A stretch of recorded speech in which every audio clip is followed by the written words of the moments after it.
Hello students, this is Gurvinder Singh from A. Xavier's International School Chika. Today I am going to explain you journal part 10 of accountancy of class plus 1 commerce. So in last video I explained you illustration number 11. Some transactions have left to explain, and in today's video I will explain you the left transactions to you. So हमने मार्च 1 और मार्च 3 की जो entries थी वो last video के अंदर discuss कर ली थी, जिसके अंदर जो मार्च 3 वाली एंट्री थी उसके अंदर हमने हमें दो तरह के डिस्काउंट जो दे रखे थे, उसमें 10% ट्रेड डिस्काउंट तो लेस करना ही है, जो कि 2 लाख का 10% यानी कि 20,000 बनेगा। और उसके बाद जो 5% कैश डिस्काउंट है वो तभी अवेल होगा हमें जब हम उसकी पेमेंट उसी टाइम पे कैश में या चेक में कर देते हैं तो ठीक है। सो यहाँ पे उन्होंने सिर्फ हाफ अमाउंट ही पे की है, तो इसका मतलब ये हुआ कि जो डिस्काउंट हमें मिलेगा वो हाफ अमाउंट के ऊपर ही मिलेगा। सो ये तो थी मार्च 1 और मार्च 3 की एंट्रीज़। आज हम डिस्कस कर लेते हैं मार्च 4 की entries. So sold goods to Nupur for ₹50,000। अब यहाँ पे हमने नूपुर को 50,000 की गुड्स को सेल कर दिया। टर्म्स क्या हैं, शर्तें क्या हैं? Number 1 4% cash discount and number 2 20% trade discount. यहाँ पे दो तरीके के डिस्काउंट जो हम बार बार डिस्कस करते आ रहे हैं, trade discount and cash discount. So यहाँ पे सबसे नंबर 1 पे ट्रेड डिस्काउंट तो मैं लेस करना ही करना है। अगर 50,000 की गुड्स हैं तो ट्रेड डिस्काउंट कितना हो जाएगा? 50,000 इंटू 20 डिवाइड बाय 100, तो हमारा ये बन जाएगा 10,000 रुपीज़। सो 10,000 रुपीज़ अब यहाँ पे हमें नहीं मिलेंगे सेल करने पे, क्योंकि वो हमने ट्रेड डिस्काउंट दे दिया। तो बाकी कितनी अमाउंट हमें मिल जाएगी सेल करने पे? 40,000 रुपीज़ मिल जाएगा बाकी का। लेकिन 40,000 के ऊपर भी एक कंडीशन है कि अगर उसके ऊपर सारी अमाउंट हमें वो देने के लिए राज़ी हो जाए तो सारी अमाउंट यानी 40,000 के ऊपर कितने परसेंट डिस्काउंट लगेगा? 4% डिस्काउंट लगेगा। तो अब आगे देखते हैं, रीड करते हैं कि क्या हमें 40,000 का 40,000 मिलने के लिए तैयार है या नहीं। सो यहाँ पे क्या हो गया आगे? Half the amount received by cash and balance half by cheque on the same day. So अगर हमें किसी से 40,000 मिलना है, उसमें से हाफ हमें कैश मिल जाए, यानी कि 20,000 की हमें कैश मिल जाए, और हाफ बाय चेक यानी कि हाफ जो उसका था बाकी का बचा हुआ हिस्सा वो हमें चेक मिल जाए, तो क्या हमें ये 40,000 नहीं मिल गया? बिल्कुल। तो हमारे पास 100% अमाउंट आ चुकी है। यहाँ पे हाफ हमें दे रखा है कैश में मिल रहा है, और हाफ हमें दे रखा है कि वो हमें चेक में मिल रहा है। सो इसका मतलब हमें सारी की सारी अमाउंट हासिल हो रही है। तो अभी हम अगर डिस्काउंट उसको 4% देना है तो वो हम 40,000 के ऊपर ही दे देंगे। ठीक है बेटा। तो एक बार और आपको बता देता हूँ, यहाँ पे 2 बार हाफ होने की बात की गई है कि हाफ अमाउंट आपको कैश यानी कि जो पेपर करेंसी होती है उसमें मिले, और हाफ उन्होंने चेक दे दिया काट के। इसका मतलब जब भी आप चेक बैंक में जमा करवाओगे तो आपके अकाउंट में पैसे आ जाएंगे। तो इसका मतलब you have received the entire amount, आपको पूरी की पूरी अमाउंट मिल चुकी है, हाफ कैश और हाफ बैंक के ज़रिए। सो इस तरीके से जो 40,000 रुपया आपको मिलेगा उसके ऊपर आपको क्या देना पड़ेगा? 4% कैश डिस्काउंट देना पड़ेगा। तो 40,000 का 4% कर लेंगे,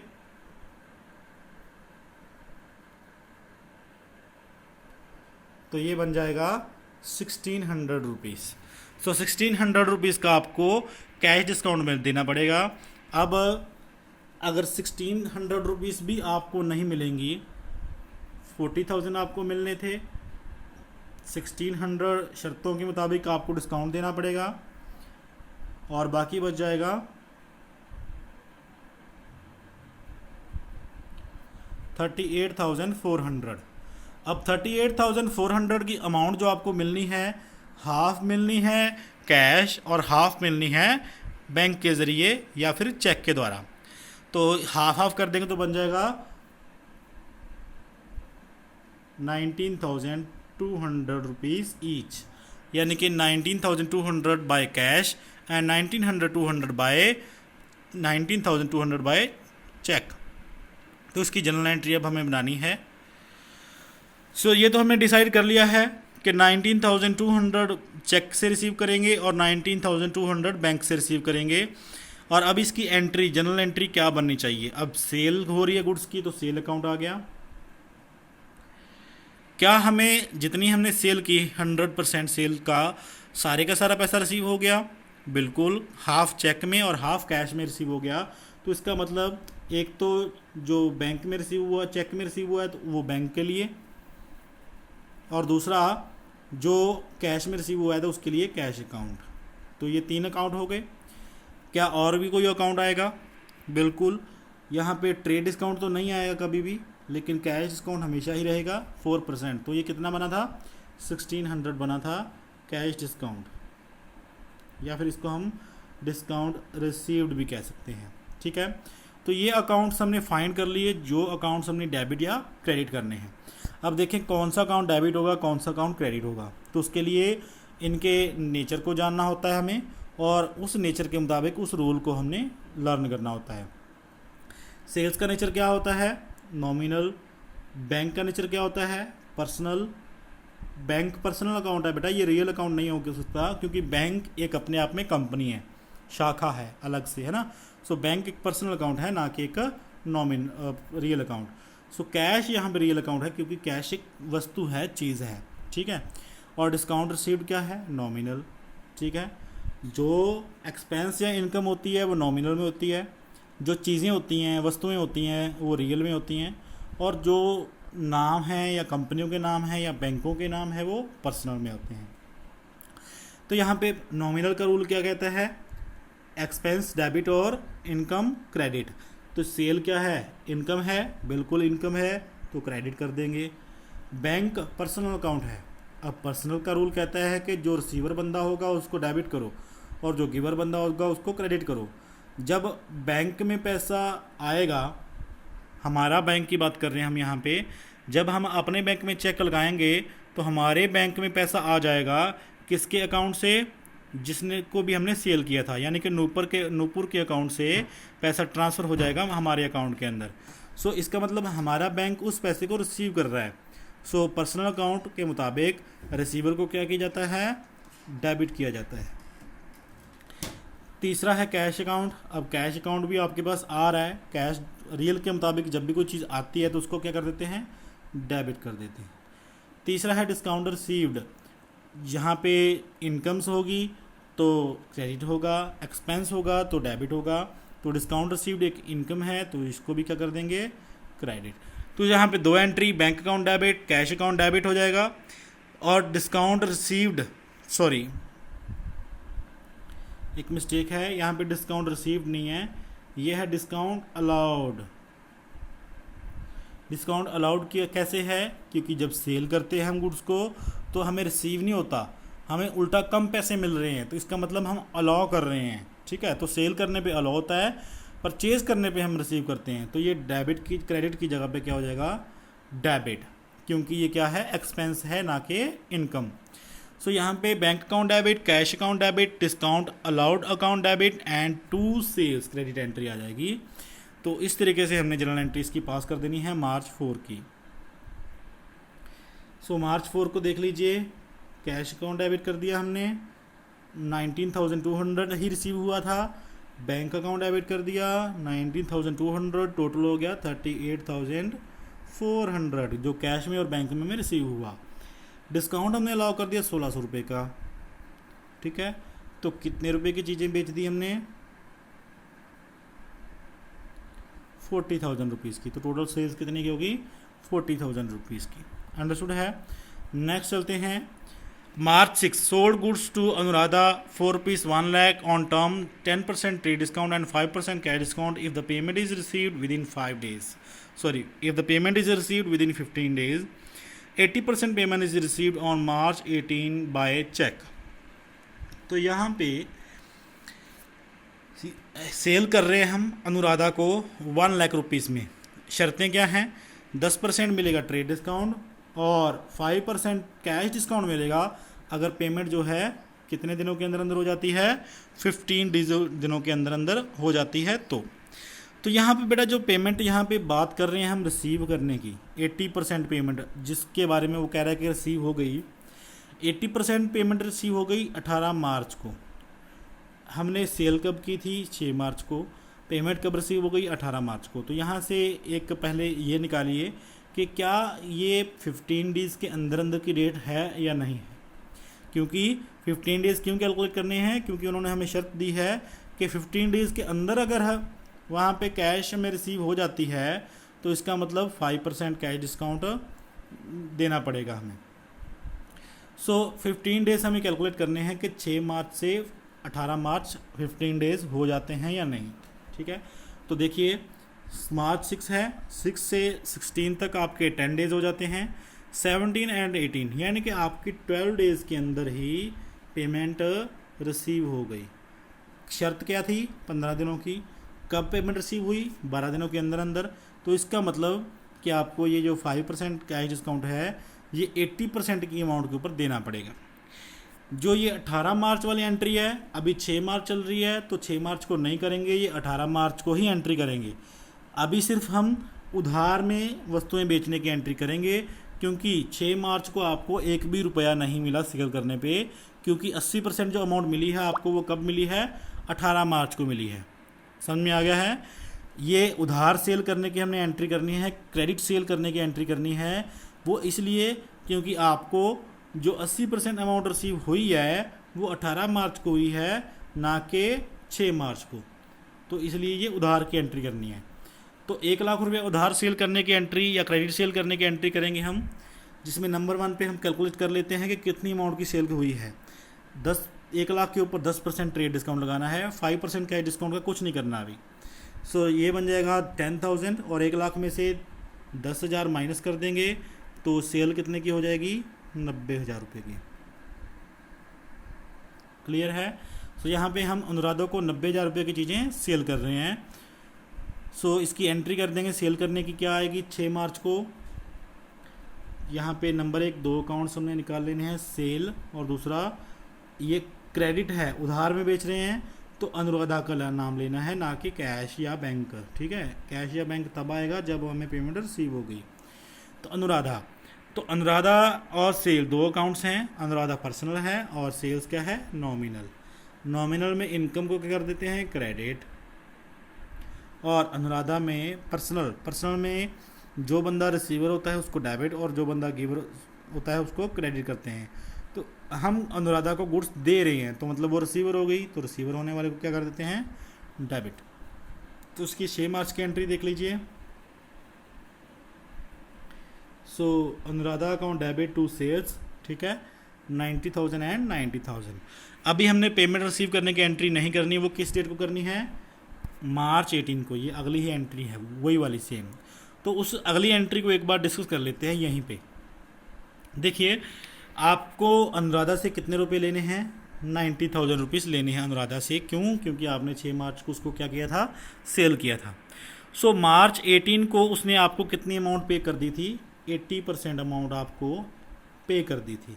यानी कि 90,000 अगर आपको लेना है तो उसके लिए 100% अमाउंट आपको मिलनी चाहिए, लेकिन उसने कितनी दी? सिर्फ 80% अमाउंट दी। तो 90,000 का कितना रुपया आपको रिसीव हो रहा है? सबसे पहले वो हमें फाइंड करना है। तो 90,000 का 80% कितना बनेगा?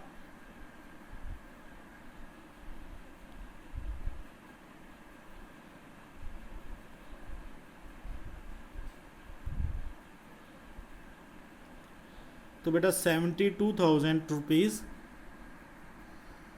आपको रिसीव हो रहा है। 72,000 रुपीज़ 80% बनता है। 90,000 में से कितना रिसीव हो जाएगा आपको? 72,000 रुपीज़ रिसीव हो जाएगा। और 18,000 रुपये अभी भी अनुराधा की तरफ बाकी बचा हुआ है जो उसने हमें पे करना है, लेकिन इसकी एंट्री हमें नहीं करनी। जो 80% हमें रिसीव हो रहा है उसकी ही एंट्री हमने यहाँ पे 18 मार्च को करनी है। तो देखिए 18 मार्च को कितने रुपए आपको रिसीव हो रहे हैं? 72,000। तो हमारे बीच में एक शर्त तो हुई थी कि अगर पैसे हमें 15 दिन के अंदर अंदर रिसीव हो जाते हैं तो 5% का कैश डिस्काउंट और भी मिलेगा।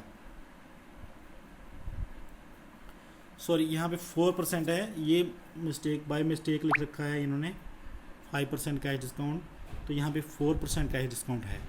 तो 72,000 का 4% कैश डिस्काउंट मिलेगा। याद रखिए 90,000 का 4% नहीं करेंगे। जितनी पेमेंट हमें रिसीव हो रही है, यानी कि 72,000 रुपये अमाउंट रिसीव हो रही है तो उसका ही हम 4% करेंगे। तो 4 से मल्टीप्लाई,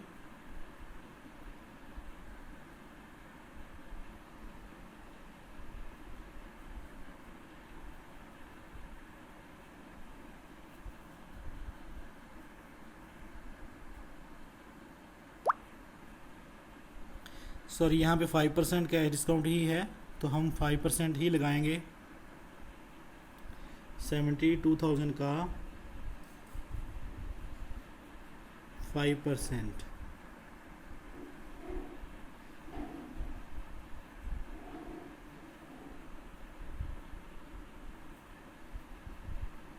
तो 3600 रुपीज़, तो 3600 रुपीज़ बनेगा डिस्काउंट का।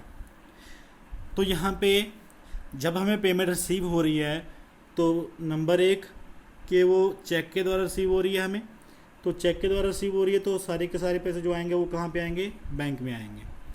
नंबर दो, उसको गिवर देने वाला कौन है, अनुराधा। और यहाँ पे एक और इनकम भी आपको, सॉरी एक एक्सपेंस भी आपका हो रहा है जो कि है डिस्काउंट अलाउड, यानी कि जो आपको 72,000 मिलने थे तो 72,000 की जगह 3600 रुपया कम मिलेगा क्योंकि आपको डिस्काउंट देना पड़ेगा जो शर्तें आपके बीच में हुई थी।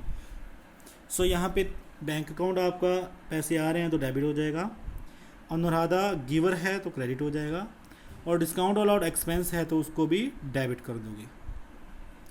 तो bank account debit, discount allowed account debit और टू अनुराधा, तो ये आपकी एंट्री आ जाएगी। ये देखिए बैंक अकाउंट डेबिट, तो 3600 निकाल के बैंक में कितने आएंगे, 68,400। 68,400 क्यों, 72,000 क्यों नहीं, क्योंकि 3600 रुपये का डिस्काउंट आपको कैश देना पड़ेगा, इसलिए आपको 3600 रुपया काट के 72,000 में से 68,400 ही मिलेंगे। टू अनुराधा 72,000 रुपीज़, उसने आपको 72,000 रुपीज़ पे कर दिया सारे का सारा। ठीक है, नेक्स्ट चलते हैं नेक्स्ट एंट्री की तरफ। March 20 sold goods to Sudha for rupees 1 lakh at 20% trade discount, 10% cash discount. If the payment is received within the 10 days, she paid half the amount on March 26th and 30% of remainder on March 31st. तो यहाँ पे cell की ये तो simple entry ही है, 1 लाख रुपए की sale, 20% trade discount, 10% cash discount. ये डिस्काउंट तो मिलेगा ही मिलेगा, लेकिन ये कैश डिस्काउंट 10% का तब मिलेगा अगर जो पेमेंट है कितने दिनों में हो जाती है, 10 दिनों में हो जाती है। तो यहाँ पे हमने ये देखना है कि क्या पेमेंट आपको कब कब मिल रही है, क्या वो 10 डेज़ के अंदर है या नहीं है। तो आपको यहाँ पे she paid half the amount, half amount आपको कब मिल रही है, 26 को। क्या ये 10 दिनों के अंदर अंदर की तारीख है, बिल्कुल। 20 से लेके 26 तक कितने दिन बनते हैं, 6 डेज़। तो इसका मतलब जो आपको हाफ अमाउंट रिसीव हो रही है यहाँ पे, उसको ऊपर आपको 10% डिस्काउंट देना पड़ेगा। क्लियर है, जो हाफ अमाउंट यहाँ पे 26 तारीख को आपको रिसीव होगी उसके ऊपर आपको डिस्काउंट देना पड़ेगा। अब नेक्स्ट देख लेते हैं कि नेक्स्ट जो है वो 31 मार्च को पेमेंट हो रही है। दूसरी पेमेंट कब हो रही है, 31 मार्च को। जो बाकी का 30% पार्ट था, बाकी के जो 50% पार्ट का 30% पार्ट 31 को हो रही है। तो क्या 31 को 10 दिन के अंदर अंदर है, अगर आप 20 से 10 दिन प्लस करेंगे तो कितने दिन बनने चाहिए, 30, यानी कि मार्च 30 तारीख का ही वो ऑफ़र है। अगर वो मार्च 30 तारीख तक पे कर देती तो इसका मतलब उसको 10% ट्रेड डिस्काउंट कैश डिस्काउंट मिल जाता, लेकिन उसने मार्च 31 को नहीं, मार्च 31 को पेमेंट की है। इसका मतलब हम उसको 10% कैश डिस्काउंट बाकी की अमाउंट के ऊपर नहीं देंगे। ठीक है, इसको बाद में देखेंगे 26 को और 31 को जब इसकी एंट्री करेंगे उस टाइम पे, लेकिन उससे पहले हमने सेल की एंट्री करनी है। तो जो आपको अमाउंट रिसीव हो रही है वो 26 तारीख और 31 तारीख को रिसीव हो रही है, मार्च 20 को नहीं हो रही। तो इसका मतलब मार्च 20 को जो एंट्री करनी है वो क्रेडिट एंट्री करनी है आपने, उसका कुछ भी आपको पैसा रिसीव नहीं हो रहा, इसलिए उधार एंट्री करनी है। तो उधार एंट्री करने के लिए गुड्स सेल कर रहे हो तो सेल्स अकाउंट होएगा।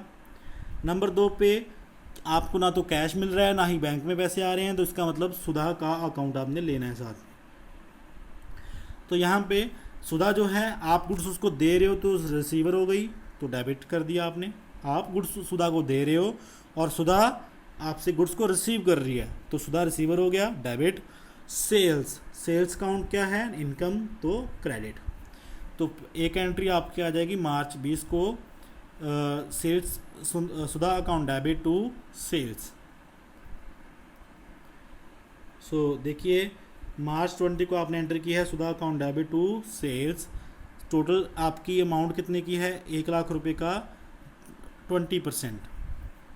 यहाँ देखिए 1 लाख रुपए का 20% है, तो आपने 20% लेस कर दिया यानी कि 20,000, तो सेल कितने की रह गई, 80,000 रुपये की। आपने सुधा को सेल की 80,000 रुपये की। अभी आपने सुधा से कितने रुपए लेने हैं, 80,000 रुपीज़ लेने हैं। तो मार्च 26 को उसने आपको हाफ अमाउंट पे कर दी। हाफ अमाउंट कितनी बनेगी, 80 का आधा कर देंगे, 80,000 का आधा कितना हो जाएगा, 40,000। तो आपको 40,000 रुपये रिसीव हो रही है 26 को। अब मार्च 26 को आपको पता है कि 10 दिन के अंदर अंदर का टाइम ही है, 6 दिनों के बाद उसने पेमेंट कर दी, तो इसका मतलब उसको कैश डिस्काउंट 10% का मिलेगा। तो 40,000 रुपये, यहाँ पे हमने 80,000 रुपये का 10% नहीं करना, जितनी पेमेंट हमें रिसीव हो रही है उतने का ही हम 10% करेंगे। तो 40,000 रुपये का 10% कितना आ जाएगा, 4,000 रुपये। तो 4,000 रुपये का क्या हो गया, डिस्काउंट अलाउड। ठीक है, 40,000 मिलना था, 4,000 का डिस्काउंट आपने दे दिया, तो कितना मिलेगा आपको, 36,000 रुपये मिलेगा। किस डेट को, 26 मार्च को।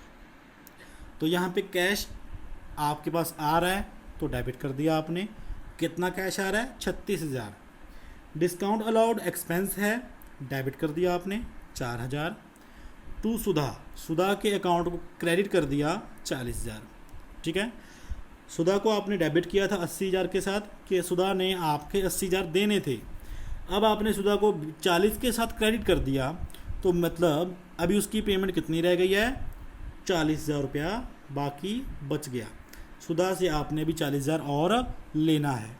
ठीक है, अब आपको पता है कि उसने 31 मार्च को भी एक पेमेंट की है, मार्च 31 को भी आपको पेमेंट की है, लेकिन मार्च 31 को कोई डिस्काउंट उसको नहीं मिलेगा, क्योंकि मार्च 31 तक ही 10 दिन पूरे हो जाते हैं और 31 11वें दिन का कोई डिस्काउंट उसको नहीं मिलेगा सुधा को।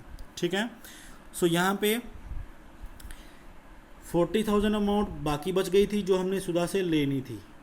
ठीक है, अब उसने कहा था, अगर हम पीछे जाके देखें एक बार, उसने कहा कि जो 31 मार्च को पेमेंट आपको रिसीव हो रही है उसका 30% पार्ट ही रिसीव हो रहा है, 30% ऑफ द रिमाइंडर। तो जो रिमाइंडर था यानी कि 40,000, उसका कितना पार्ट ही आपको रिसीव हो रहा है, वो सारे का सारा नहीं, उसका भी 30% पार्ट आपको सिर्फ रिसीव हो रहा है। तो 30% कितना बनेगा, 12,000। तो यानी कि 31 मार्च को आपको कितने रुपए मिल रहे हैं, 12,000। तो अगर 40,000 की में से 31 मार्च को 12,000 मिल रहे हैं, तो इसका मतलब आपको 28,000 रुपये अभी भी रिसीव होने हैं सुधा से, 31 मार्च के बाद भी आपको वो रिसीव होने हैं। तो उसकी एंट्री देखते हैं क्या हमने करनी है। ठीक है, सो मार्च 31 को हमें 12,000 रुपये रिसीव हो रहा है, कैश अकाउंट डेबिट कर देंगे 12,000 टू सुधा 12,000। इसके ऊपर हमें कैश डिस्काउंट नहीं देना, इसलिए डिस्काउंट की एंट्री इसमें नहीं आएगी। जो हमें 40,000 मिलना था उसका 30% पार्ट उसने 31 मार्च को हमें दिया है।